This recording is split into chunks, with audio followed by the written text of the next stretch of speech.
Welcome back to some new r/malicious compliance stories, where people comply to the letter, but not the spirit of a request. I hope you had a great day. The first story is called Paint the House. My parents had a few rental properties. One was a 3-story Victorian, divided into apartments. 2 of the neighbors didn't like that it was a rental. One was often referred to as Mayor, because he spent most of his time going around the neighborhood, telling people how to do everything, from mowing their lawn to pruning shrubs, whatever he saw that he didn't like. I had a few friends on the local cemetery maintenance crew. They had stories about him. They gave him the title of Mayor. He would come up there regularly to tell them what they were doing wrong and what they should do instead.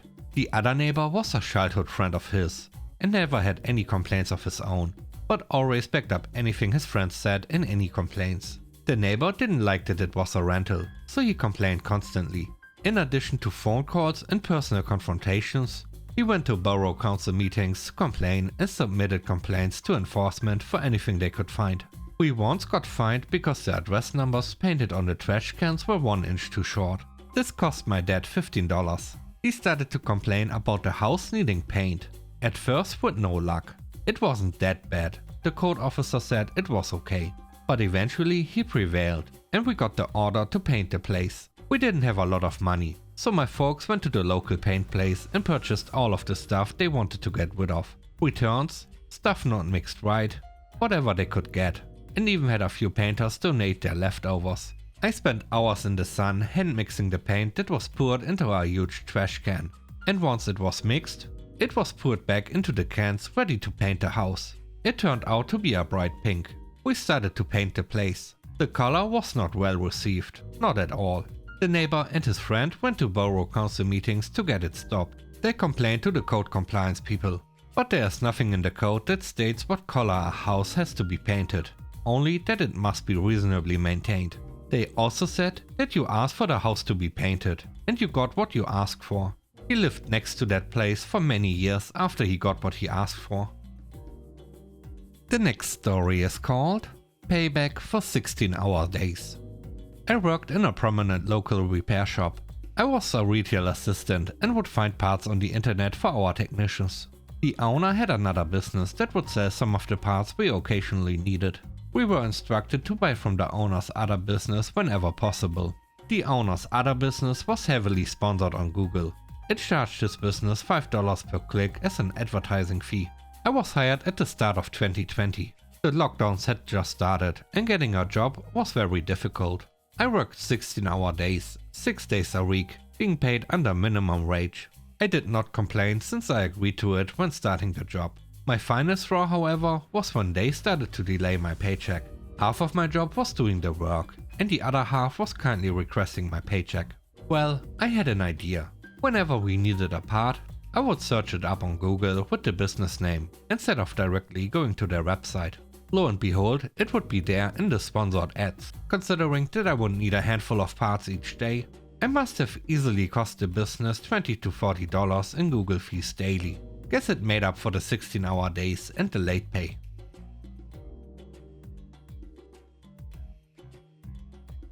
The third story is called He Wants Proof. Many years ago, I was working for a large international consulting company on a team that did physical security testing. Our contracts with customers had all kinds of provisions for peculiar expenses, but they were vague and general. The corporate expense department didn't always agree with the special conditions and was often a right nasty pain. It was worse because we had corporate Amex charge cards in our name that had to be paid in full every month. One project involved attempting to gain entry to a data center and some dumpster diving. Entry to the data center involved a pack of 6 and standing around a propped open door. Dumpster diving involved a trip to the local thrift store for second-hand overalls, gloves, etc. And a one-day rental at a motel so we could shower and change after. That exercise was also successful. Expenses were submitted. Everything was denied. So now all our expenses were not paid for the month because of stupid corporate. If you filed expenses late, you would get in even more trouble. So I was going to try and argue first rather than withdraw and resubmit. Various manager escalations spread out over weeks and nasty grams back and forth. Finally, the expense director said, I don't care what the contract says. Unless you can show me where you needed this, these will be denied. All of the dirty clothes had been double bagged in heavy duty black garbage bags. I hadn't thrown them out yet. They were fairly airtight. I loaded them back into my trunk on the Monday of a hot summer week and decided to show the director why on a late Friday afternoon. I made sure I parked on the top deck of the car park. No shade all week. On Friday, I took the bags into HQ, demanded he pay me once I showed him, and dumped the contents onto his desk. I walked out as he was screaming at me. I caught hell from my manager, put a knot in the ring, and promised not to do that again. I also insisted they changed the contract terms to ensure that we could expense things that were legal but may violate corporate or customer expense policies, and that explanations would be provided to justify any departures. I later refused work that did not have this clause.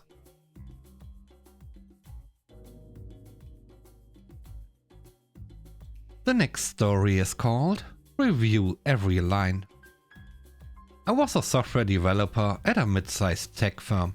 The company had recently hired a new VP of development, Mark, who was keen to make a name for himself by implementing strict coding standards. Mark's rules were unnecessarily rigid and often counterproductive. One such rule was that every single line of code, no matter how trivial, needed to be documented and reviewed by him personally before deployment. He sent this directive out to the entire development team. Sensing that this could lead to trouble, I took a screenshot of the message. I, along with several colleagues, tried to reason with Mark. We explained that this approach would stifle innovation and slow down the development process immensely. But Mark was unyielding, convinced that his way would produce flawless code. Over the next several weeks, I wrote extensive documentation for every line of code, even for the most self-explanatory functions. Simple changes that used to take a few minutes now took hours, as everything had to be sent to Mark for review. Mark's days were consumed by reviewing mundane code, and his other responsibilities began to suffer. Projects were delayed, deadlines were missed, and costs began to skyrocket as everything came to a screeching halt. Eventually, Mark came to me, clearly annoyed, and accused me of overinterpreting his rules to cause delays. Calmly, I pulled up the screenshot of his original message and showed him that I was only following his exact instructions. He was taken aback, but had no choice but to acknowledge that I had complied precisely with his rule. Shortly after, the CEO took notice of the delays and launched an investigation. When he discovered Mark's overbearing review process, he was livid. One of the delayed projects was a critical update for a major client. And the holdup had cost the company a lucrative contract extension. This loss could be traced directly back to Mark's policy. Mark was promptly fired, and his rule was abolished. The last story is called Customers are numero uno. I have a coworker who's been with our small business for a couple of years longer than I have, so that makes them senior staff, but definitely not a manager. They have major micromanaging tendencies, but are also so scatterbrained that nothing ever gets done when they are in charge. When I first started out, even though they weren't involved much in my onboarding, they were always hovering over me instead of doing their job, waiting by their own admission to catch me making a mistake. Even if I did everything right, I'd still get a lecture, because other people messed up here. They were always super condescending about it too. On days our boss was out and his coworker was left in charge, there was a lot of, okay, this is your task list for today, followed by, why are you doing your assigned task? Something else entirely is a higher priority. Even though they were in charge of interacting with customers, they'd often run around the store like a headless chicken, getting nothing done, but complained that I wasn't making the customers my numero uno priority. Eventually, I simply accepted that I wouldn't get anything done when this person was calling the shots. So one day, I'm with a customer. I'm the only one on the sales floor, and I've unlocked a case of really expensive merchandise.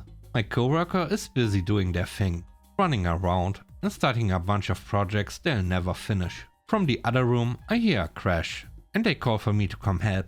I can't, I'm with a customer. They grow persistent, insisting I go to them immediately. I reiterate that I'm with a customer, and I can't leave them. So coworker has to deal with their mess on their own. Coworker storms over to me as soon as I'm done. What was that? They demand. Why couldn't I drop everything and help them? I was with a customer, I reply. That was my priority. They grow increasingly hysterical, despite my clarifying the circumstances, demanding to know why I couldn't make an exception for them. Finally, I reply, customers are numero uno. They really couldn't argue with that without looking extremely silly.